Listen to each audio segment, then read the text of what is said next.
6 ہجری میں غزوہ بنی المصطلق کے نام سے ایک جہاد ہوا جس میں حضرت عائشہ بھی آپ صلی اللہ علیہ وسلم کے ساتھ سفر میں موجود تھی۔ ان کے سواری کا اونٹ ہلاتا تھا، اس پر ہودج تھا، ہودج یعنی ڈولے کی طرح۔ آپ اپنے ہودج میں رہتی تھی، جب چلنے کا وقت ہوتا تو چند آدمی اس ہودج کو اٹھا کر اونٹ پر باندھ دیتے تھے۔ بہت ہلکا پھلکا بدن تھا، اس لیے اٹھانے والوں کو احساس ہی نہیں ہوتا تھا کہ اس میں کوئی ہے یا نہیں۔ حسب معمول جب یہ قافلہ ایک منزل پر اترا، جب روانگی کا وقت ہوا تو لوگوں نے آپ کے ہودج کو باندھ دیا۔ آپ اس وقت سنجے کے لیے تشریف لے گئی تھی، واپس آئی تو دیکھا کہ ہار نہیں ہے جو آپ نے پہنا ہوا تھا۔ آپ اس کی تلاش کرنے نکل گئی، پیچھے یہاں قافلہ روانہ ہو گیا، آپ تنہا اس جنگل میں کھڑی رہ گئی۔ آپ نے خیال فرمایا کہ راستے میں جب حضور صلی اللہ علیہ وسلم کو میرے نہ ہونے کا علم ہوگا تو آدمی تلاش کرنے کے لیے اسی جگہ پر بھیج دیں گے۔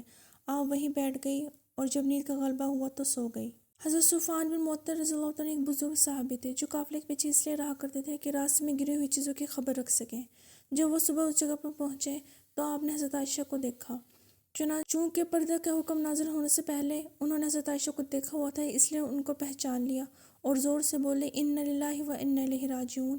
ان کی آواز سے ان کی آنکھ کھل گئی اور انہوں نے منہ ڈھانپ لیا۔ انہوں نے اپنا اونٹ بٹھایا، آپ اس پر سوار ہو گئی اور اونٹ کی نکیل پکڑ کے لے گئے اور قافلے میں پہنچا دیا۔ عبداللہ بن ابی جو منافقین کا سردار اور مسلمان کا سخت ترین دشمن تھا، اس کو تہمت لگانے کا موقع مل گیا اور اس نے خوب شہرت کی۔ اس کے بعد بعض بھولے مسلمان بھی اس تذکرے میں شامل ہو گئے اور اللہ کی قدرت و شان کے 1 ماہ تک یہ ذکر و تذکرہ ہوتے رہے۔ لوگوں میں کثرت سے اس واقعے کا چرچا ہوتا رہا اور کوئی وحی بھی حضرت عائشہ رضی اللہ عنہ کی صفائی میں نازل نہ ہوئی۔ حضور صلی اللہ علیہ وسلم اور مسلمان کو اس حادثے کا سخت صدمہ ہوا اور جتنا بھی صدمہ ہونا چاہیے تھا وہ ظاہر ہے۔ حضرت عائشہ رضی اللہ عنہ فرماتی ہیں کہ جب لوگوں نے مجھ پر تہمت لگائی تو مجھے دیر تک اس کی خبر نہیں ہوئی، بلکہ مجھے ام مصعد کے بتانے سے اس کا پتہ چلا۔ ایک روز نبی کریم صلی اللہ علیہ وسلم خود ہمارے گھر تشریف لائے اور فرمایا کہ اگر تم اس تہمت سے بری ہو تو اللہ تعالیٰ تجھے اس سے بری کر دے گا، لیکن اگر تجھ سے خطا ہوئی ہے تو اللہ تعالیٰ سے استغفار کر اور تجھے معاف فرما دے گا۔ 1 ماہ کے بعد سورۃ نور کا ایک رکوع قرآن مجید میں حضرت عائشہ رضی اللہ عنہ کی صفائی میں نازل ہوا اور اللہ تعالیٰ کی طرف سے ان لوگوں پر سخت عذاب ہوا جنہوں نے بے دلیل اور بے ثبوت کے آپ پر الزام لگایا تھا۔ اس واقعے کو شہرت دینے والوں میں حضرت مستحق ایک صحابی بھی تھے جو حضرت ابوبکر صدیق رضی اللہ عنہ کے رشتہ دار تھے، اور حضرت ابوبکر صدیق رضی اللہ عنہ ان کی خبر گیری اور بہت مدد فرمایا کرتے تھے۔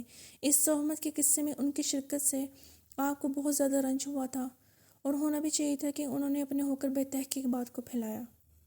اس رنج میں حضرت ابوبکر صدیق نے قسم کھائی تھی کہ ان کی آئندہ کے بعد مدد نہیں کریں گے۔ اس پر اللہ تعالیٰ کی طرف سے سورۃ النور کی آیت نازل ہوئی جس کا ترجمہ ہے کہ اور جو لوگ تم میں دین کے اعتبار سے بزرگی والے اور دین کے اعتبار سے وسعت والے ہیں، اس بات کی قسم نہ کھائیں کہ وہ اہل قرابت کو اور مساکین کو اور اللہ کی راہ میں ہجرت کرنے والوں کو نہیں دیں گے۔ ان کو چاہیے کہ وہ معاف کر دے اور درگزر کر دے۔ کیا تم یہ نہیں چاہتے کہ اللہ تعالیٰ تمہارے قصور کو معاف کر دے؟ بس تم بھی اپنے قصورواروں کو معاف کر دو، بے شک اللہ تعالیٰ غفور الرحیم ہے۔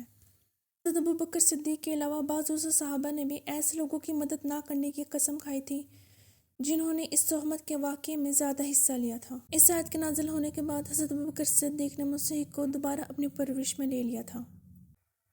ایک دوسری حدیث میں ہے کہ اس آیت شریفہ کے نازل ہونے کے بعد حضرت ابوبکر صدیق جتنا پہلے خرچ کرتے تھے اس سے 2 گنا خرچ کرنا شروع کر دیا تھا۔